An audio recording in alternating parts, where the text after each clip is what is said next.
糟了，糟了，糟了，车库糟了，未来还开不动了。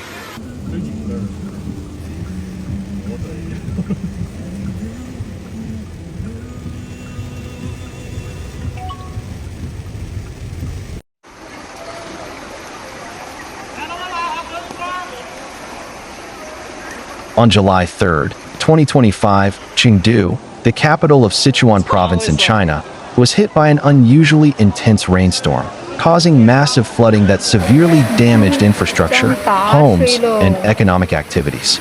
The event was recorded as one of the worst natural disasters to hit the city in decades. Here is a detailed account of the event, its impact, and the mitigation efforts made by the government and the community. Chengdu, known as a city with a humid subtropical climate, usually experiences a rainy season between June and September. However, in early July 2025, an unusual weather system caused rainfall that far exceeded the average. According to the China Meteorological Administration, CMA, the rainstorm that occurred on July 3rd, 2025, was triggered by a combination of atmospheric factors, including a strong low pressure in southwest China and a moist airflow from the Indian Ocean. In 24 hours, Chengdu received more than 300 millimeters of rainfall, which is equivalent to the city's average monthly rainfall. Some areas in the outskirts of the city even recorded rainfall of up to 400 millimeters. The heavy rain caused major rivers, including the Minjiang River and the Tuajiang River, to overflow, and the city's drainage system was unable to accommodate the sudden increase in water volume. Morning, 6 to 10 o'clock local time light rain began in the morning, but the intensity increased significantly after 8 o'clock. A severe weather warning was issued by the CMA, warning of possible flooding and landslides. Afternoon, 10 to 1400 hours thunderstorms reached their peak, with lightning and strong winds reaching speeds of 80 kilometers per hour. Some areas in the city center began to be flooded, and traffic flow was disrupted due to impassable roads. Evening, 14 to 1800 hours flooding began to spread, with water levels in some areas reaching more than 1.5 meters. Low-lying areas along rivers and densely populated settlements were inundated. First reports of casualties and property damage are coming in. Evening, 1800 hours to 2400 hours massive rescue and evacuation efforts are being carried out by emergency teams, including the military, police, and volunteers. However, the still poor weather conditions are complicating the rescue operation. Casualties and injuries. According to preliminary data released by the local government, at least 150 people have been killed and more than 500 injured due to flooding and rainstorms. Many victims are trapped in their homes or vehicles. Infrastructure damage. Major roads, bridges, and railways have been severely damaged. Several bridges over the Minjiang River have collapsed, isolating some areas. Power and communication systems have also been disrupted in many areas. Economic losses. The floods have caused economic losses estimated at billions of yuan. Many businesses, including shopping malls, factories, and offices, have been forced to temporarily close. The agricultural sector has also been affected, with farmland submerged in water. Environmental impacts. The floods have caused soil erosion and water pollution due to household and industrial waste being carried away. It is feared that this will have long-term impacts on water quality and river ecosystems.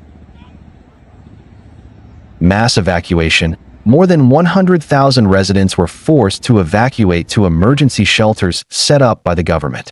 Many evacuees lost their belongings and needed urgent assistance such as food, clean water, and medicine.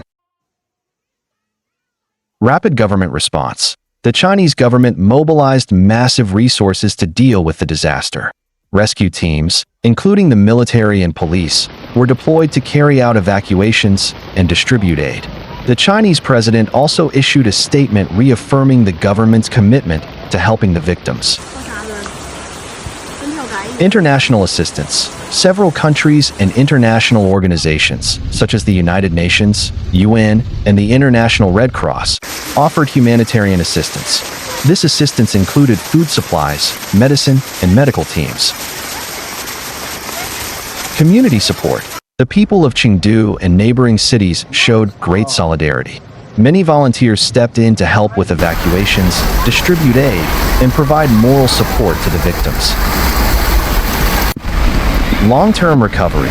The government has announced a long-term recovery plan, including rebuilding damaged infrastructure, improving urban drainage systems, and financial assistance programs for victims who lost their homes or businesses.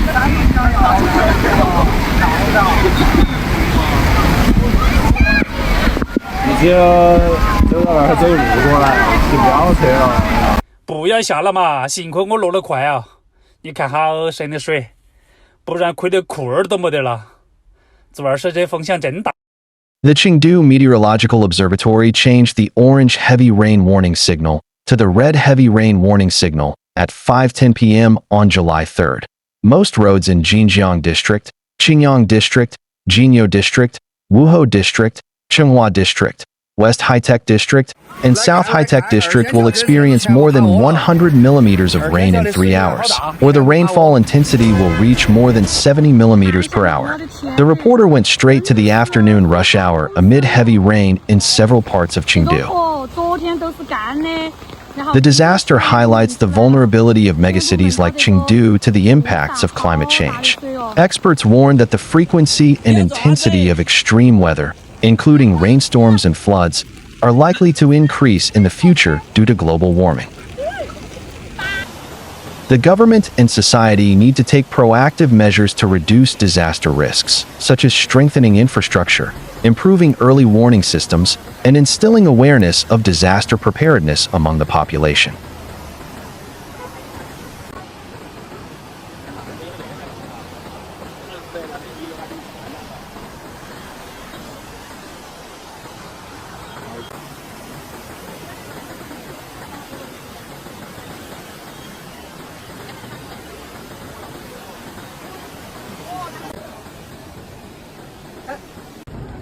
成都的这个暴雨有多大？这是我家楼下，已经变成了一个海岸。希望可以减少一点损失。现在往家走，看看能不能稍微减少一点损失。谁还知道锦江的岸在哪吗？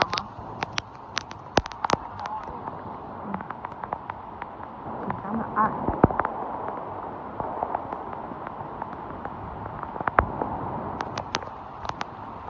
好宽的锦江啊！我们这儿还是2路呢。